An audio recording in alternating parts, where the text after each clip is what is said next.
Welcome back to another edition of Cape and today. Heather and I are joined by Julie LaFontaine, the executive director of the Open Door, to give us an update on the current programs they have going on. Of course, they have 100 other things going on, but we need a refresher. Julie, how have you been?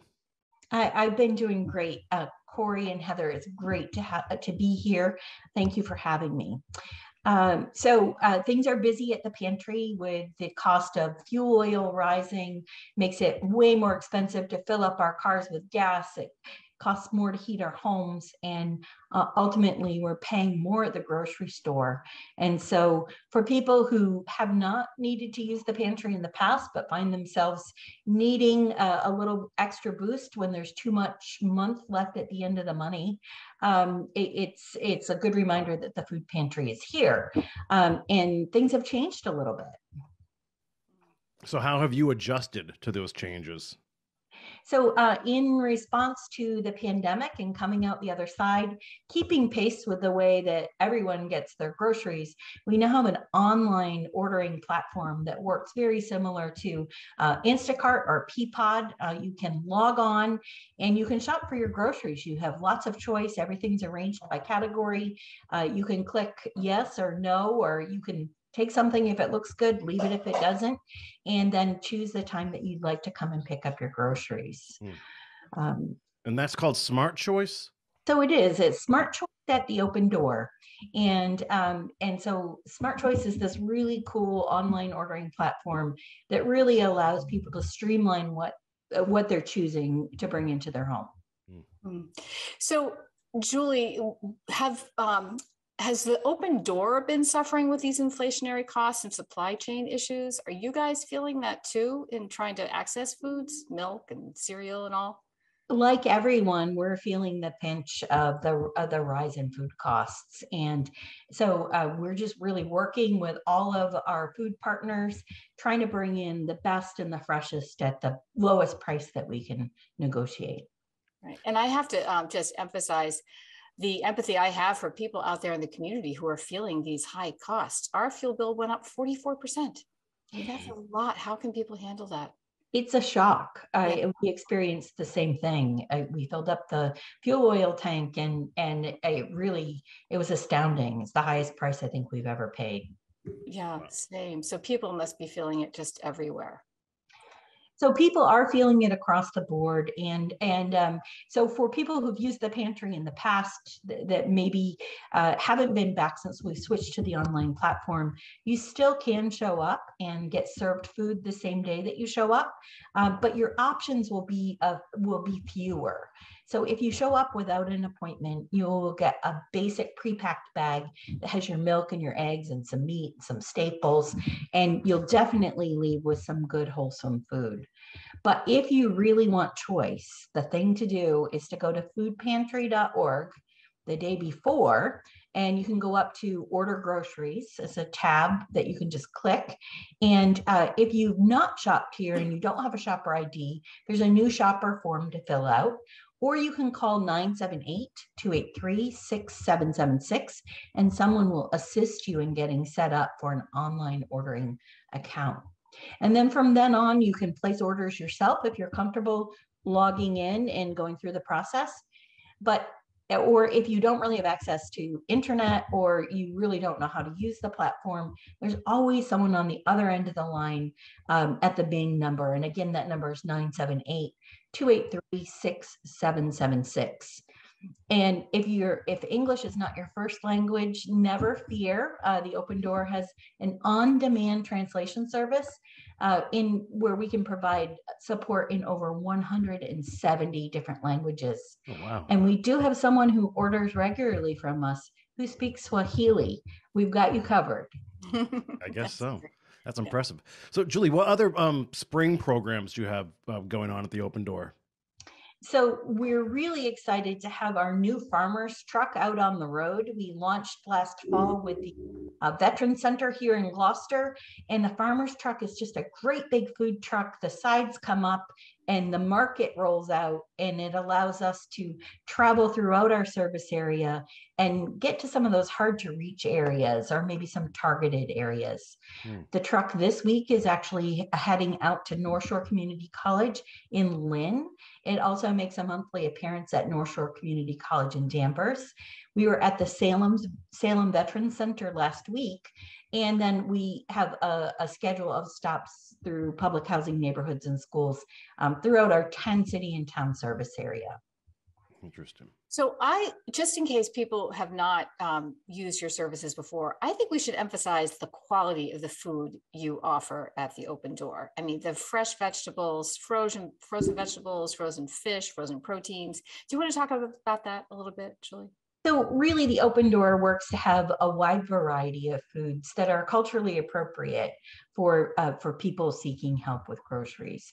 And so Heather, you're absolutely right. We have lots of fresh produce. In fact, 34%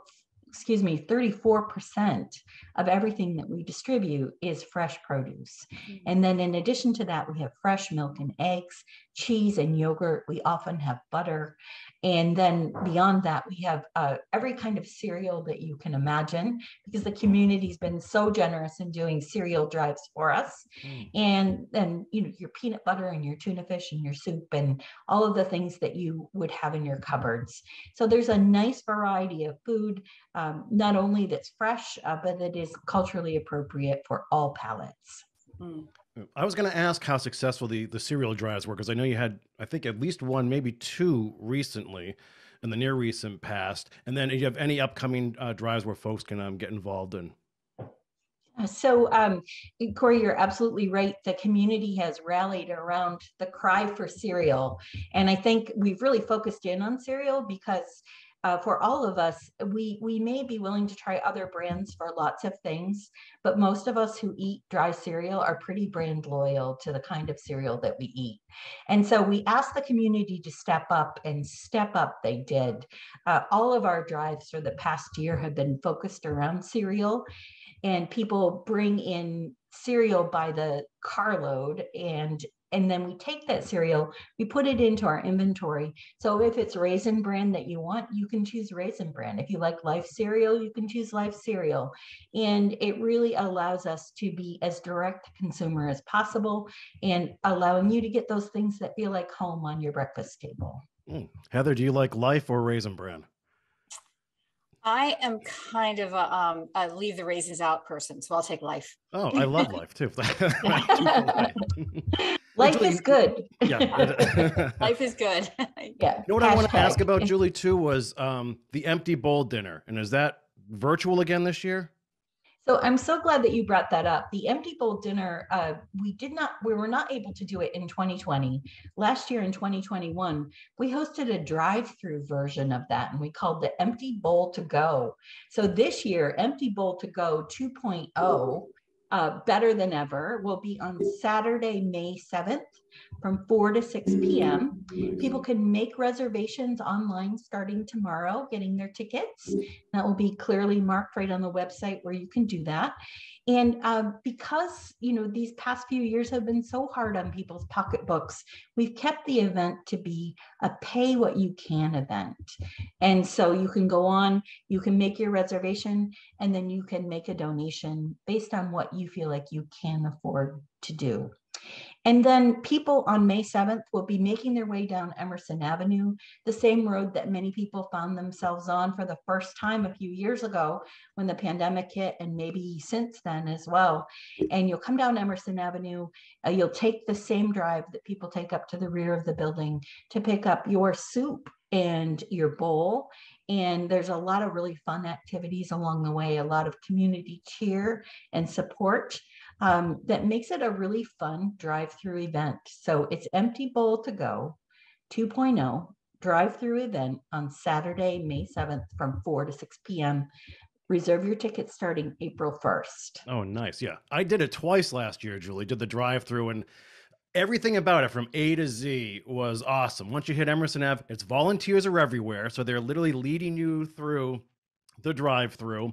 You can literally make your donation there, or did it through my phone as I was there in line.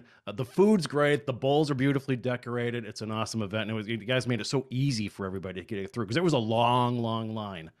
but it Well, moved. we're hoping to replicate that this year. And I'm glad that you brought up the beautiful bowls, because the bowls have been made by many groups throughout the community who've hosted socially distanced events on their own to get the bowls painted, as well as the artists who contribute to this event each year. And those special Cape Ann artist bowls will be available starting tomorrow for bid. So you'll be able to go to our website, and that will take you out to the bidding site, and you can see those really great bowls. If we don't have them up first thing tomorrow, we'll be adding them over the next week. Yeah, literally 2 minutes before we went on air today, I was finishing cereal in one of those bowls. Oh.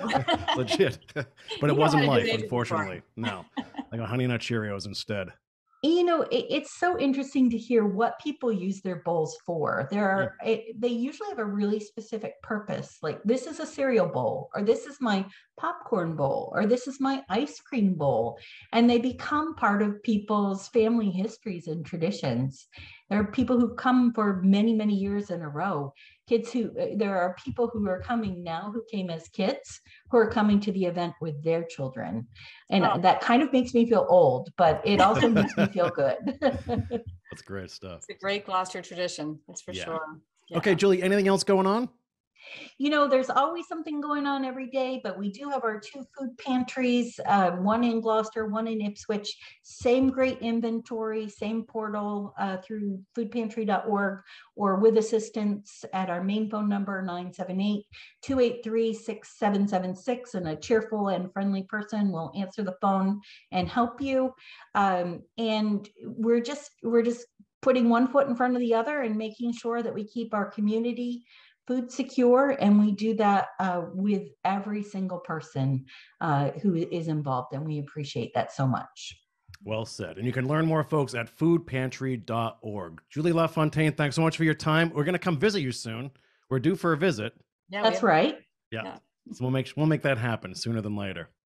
Great. Well, thank you very much for having me. Thanks for all.